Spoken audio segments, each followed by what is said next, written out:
There are houses where kids grow up. And then there are houses like Evan's where kids raise other kids. From the outside, his family might have seemed big, loud, and loving. But behind the door, it wasn't warmth that filled the rooms. It was crying, dirty diapers, dishes stacked in the sink, and a boy with tired eyes, too old for his age, carrying the weight of a home that never gave him a childhood. That boy was Evan.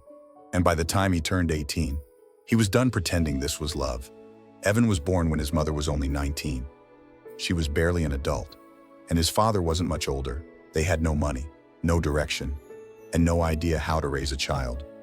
So they moved in with Evan's grandparents, two people who became the only gentle presence in his early life. His grandfather, a retired mechanic, taught Evan how to change oil, how to fix broken outlets, how to hold a wrench like a man. For a while, it felt like things could be okay. But that season of peace didn't last. As soon as Evan's parents got their own place, the cycle began. His mother had another baby, then another, and with every newborn, a piece of Evan's freedom disappeared. He wasn't the big brother anymore. He was the third parent. At night, he shared his bed with crying infants. During the day, he bathed them, fed them, rocked them to sleep. He learned to make bottles before he could finish algebra. His room was no longer his own. It was a nursery. His notebooks were stained with formula. His dreams were buried under piles of laundry. Nobody asked him if he wanted this. They just looked at him and said, "You're so good with kids. We're lucky to have you." But Evan wasn't lucky. He was trapped. Every time he tried to take a step toward his own future, it was met with guilt. One summer, he applied to a local technical program for young engineers. He'd always loved machines, probably because of Grandpa. But when he brought home the application, his mom barely looked at it. She said, "We need you here. Family comes first." So Evan stayed, and stayed, and stayed. The years blurred together. One sibling became 6. Every moment of rest, every possible chance at joy, was handed to someone else. Worse still, he had a secret, a truth he never dared speak aloud. He was gay, but in a house where his only worth came from how useful he was, he knew the moment he said those words out loud, they'd twist them into something shameful, another flaw, another problem to fix. So he stayed quiet. He smiled through it. He learned to carry screaming toddlers on one hip while crushing the weight of his identity on the other. Then came the moment that broke everything. It was a Saturday afternoon. His mother called him into the living room. She was holding her phone, glowing with a sonogram.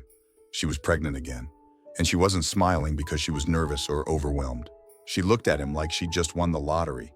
Then she said something that made the air stop in Evan's lungs. "You're 18 now. That means we can give you more legal responsibility. Isn't that great?" It wasn't a celebration. It was a sentence. And for the first time, Evan looked around at the chaos, the toys, the crying, the unpaid bills, the worn-out couch, and realized he wasn't living. He was surviving. And he was done. If you've ever felt invisible in your own home, if you've ever been used for everything except who you truly are, this story is for you. Follow the next part of Evan's journey, and don't forget to subscribe to Heart Story for more real, raw, and healing stories like this one. The night Evan made the call, he didn't cry. He didn't scream. He simply walked outside, sat on the edge of the porch, and dialed the only number that still felt like safety. His grandfather's. When the call connected, he didn't need to explain much, a short pause. Then a steady voice on the other end said, "We're coming now." By midnight, the headlights pulled up. His grandfather stepped out first, still wearing his flannel work shirt, eyes scanning the house like he already knew everything Evan had endured. They didn't ask for permission. They didn't knock on the door. They walked straight in, gathered Evan's documents, his few personal belongings, and helped him pack a duffel bag that had waited far too long to be used.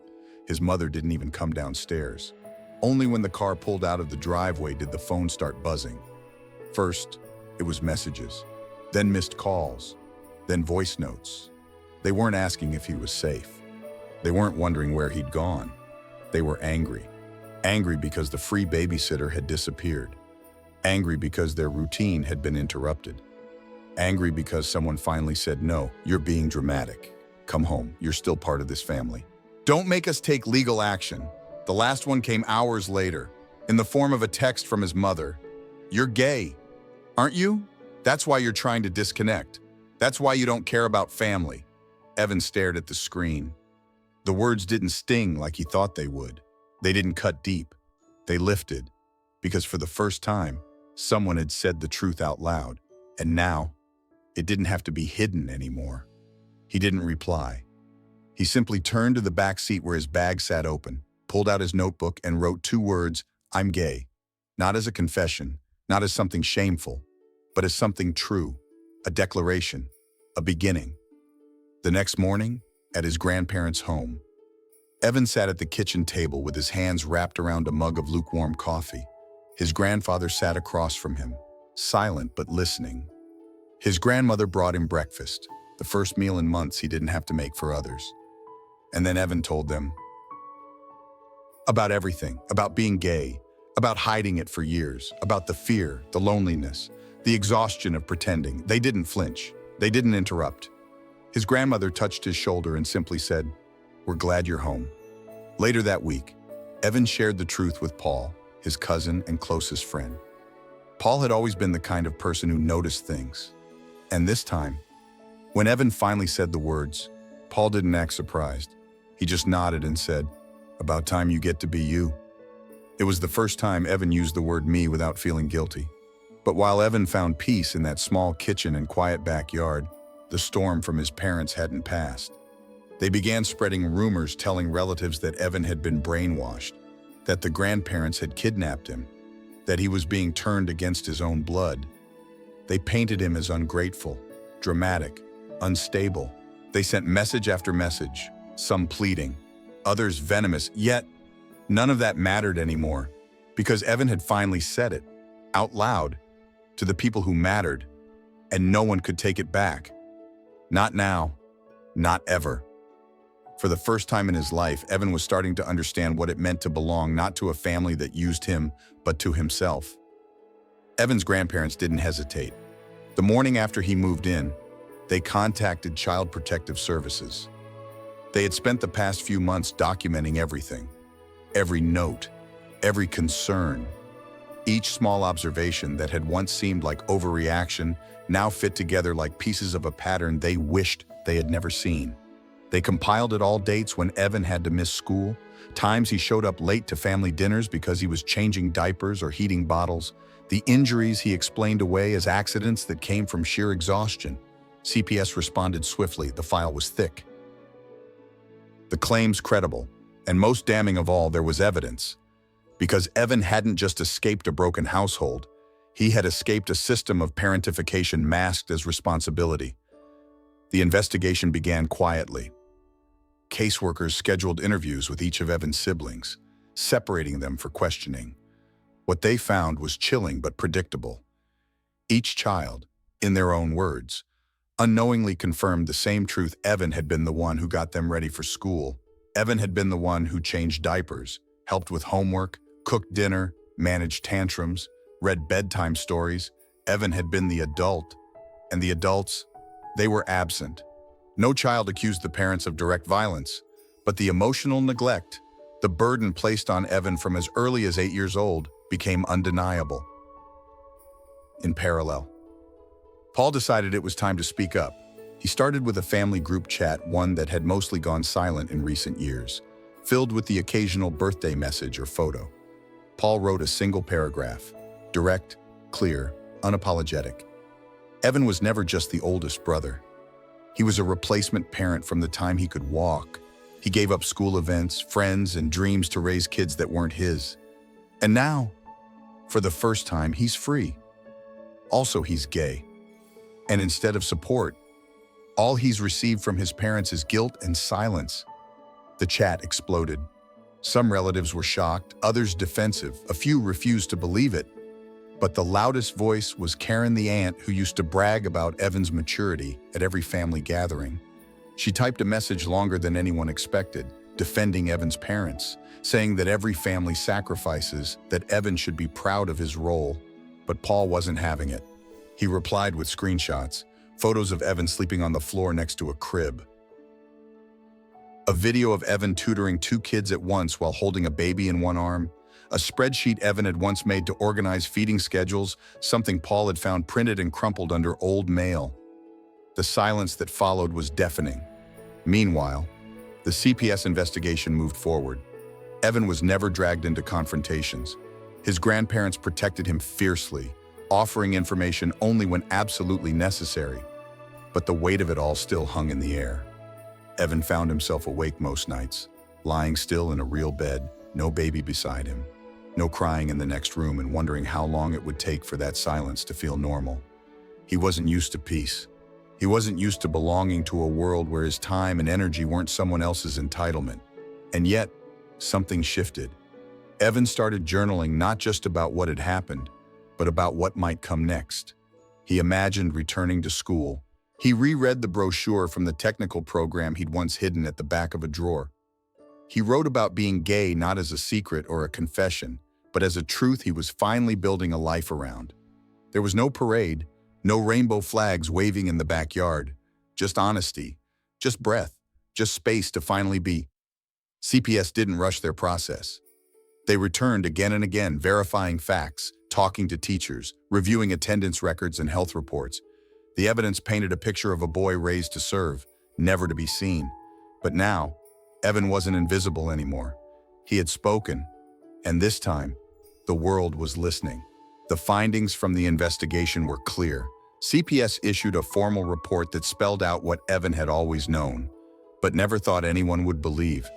His parents had failed him not through violence or cruelty, but through years of neglect hidden beneath the guise of family duty. The report used clinical terms: parentification, emotional burden, disrupted education, psychological harm. But Evan didn't need the vocabulary. He had lived every line. CPS delivered its recommendations with the weight of law. Evan's parents were ordered to attend certified parenting education classes, not optional, not suggested, mandatory. They were also required to hire professional childcare whenever they left the house for non-essential reasons. No more handing off toddlers to Evan as they went out for dinner or errands. No more assigning him responsibilities disguised as sibling bonding. It was over. Perhaps the most symbolic change came through one final document, a signed, notarized agreement that guaranteed Evan's right to an uninterrupted education, to independence from childcare duties, and to the autonomy his age and circumstances now legally affirmed. The paper itself was just a few paragraphs, but to Evan, it was the first time his name had appeared on something that wasn't a permission slip, a school report, or a chore list. It meant freedom. It meant that even the state recognized what his family had denied him for so long: his right to be a person, not a tool. His grandparents were granted temporary guardianship, if ever needed. It was more of a formality at this point, but it offered a layer of protection that allowed Evan to finally breathe. He began returning to school regularly, no longer missing class for midnight feedings or early morning diaper changes. Without constant exhaustion dragging him down, his grades climbed quickly. The teachers who had once pitied his quiet demeanor now praised his sharpness, his drive, his unexpected leadership. Most days, he studied at the local library after school. In the evenings, he helped his grandfather fix engines in the garage. It wasn't glamorous, but it was real. There was oil under his nails, sweat on his collar, and the grounding satisfaction of doing something because he wanted to, not because he was ordered to. That spring, Evan reapplied to the technical program he had once been forced to forfeit. He printed the acceptance letter himself. No one interrupted this time. No screaming children, no guilt-laced stares, just Evan, holding a future that finally belonged to him. The shift in him wasn't loud or dramatic. He didn't start shouting from rooftops. He didn't rush to fill social media with declarations or posts. Instead, he moved quietly, steadily, like someone reclaiming lost ground, one step at a time. At home, he turned the spare room into a study space. His grandmother helped repaint the walls. His grandfather built a desk from leftover wood. It wasn't expensive, but it felt sacred. Each night, Evan sat at that desk and studied until his eyes grew heavy. No baby cried from the next room. No sibling knocked on the door asking for help. Only silence, only choice. The family group chat remained quiet. The same relatives who once praised Evan for being so mature for his age now avoided the subject entirely. No apologies came. But that was okay, because Evan didn't need validation from people who had watched him sink for years and called it strength. He didn't need their approval to know that leaving was the right decision. What mattered now was that Evan had proof, legal, emotional, and personal, that his life was his own. No one could take that from him again. Not his parents, not their expectations, not even the past. He was no longer surviving. He was starting over. And for the first time in his life, Evan wasn't defined by what he carried. He was defined by what he let go. Evan's new life didn't begin with fireworks. It began with routine. With waking up in the same bed each morning, knowing no one would be crying for him before sunrise. With packing his own backpack, not a diaper bag. With sipping coffee slowly, instead of gulping it cold between tantrums. He had turned 18 just months before. But now, he was finally living 18. He enrolled in his technical program. He spent weekends working in his grandfather's garage, learning to fix engines, troubleshooting wires, earning a small but steady income. The kind of work that left grease on your knuckles but pride in your chest. It wasn't just labor, it was ownership. There was peace in knowing each task was a choice, not a command. There was healing in knowing his worth wasn't measured by how many mouths he could feed or how many siblings he could silence. He was building a life, brick by brick, not for someone else but for himself. At school, he was quieter than most, but he was focused. Teachers began to notice. His instructors pulled him aside and told him he had a mind that doesn't quit. They didn't know where that discipline came from, but Evan did. It came from years of sacrifice, from patience earned the hard way, from swallowing rage and pushing through exhaustion and choosing, again and again, not to give up. At home, his grandparents made space not only for Evan's body but for his identity. He no longer hid the fact that he was gay. It wasn't a performance. It wasn't dramatic.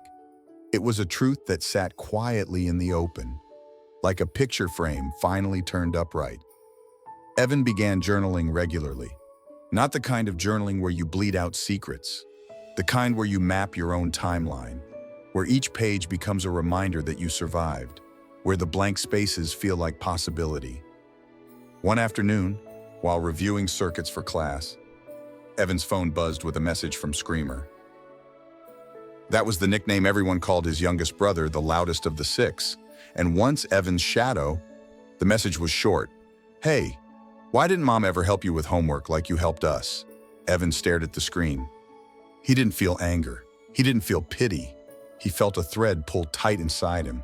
He realized that this story, his story, wasn't just about walking away. It was about what happens after. It was about what the younger ones might one day understand. About the cost of being raised by a sibling instead of a parent, about the shape of love when it's given out of duty, not choice. He didn't respond immediately. He just closed the message, opened his journal, and wrote. They didn't just lose their babysitter. They lost the one person who was actually trying to be family. And maybe that was the truth he'd needed all along. He had spent years trying to earn a place in a family that only saw him as a pair of helping hands. But now, he had something better: clarity. He didn't belong to them anymore. He belonged to himself. He wasn't their son. He was Evan. Whole, free, becoming. What would you have done if you were Evan? Tell us in the comments. Your voice matters. Don't forget to like, share, and follow Heart Story, where every story heals a little deeper than the last.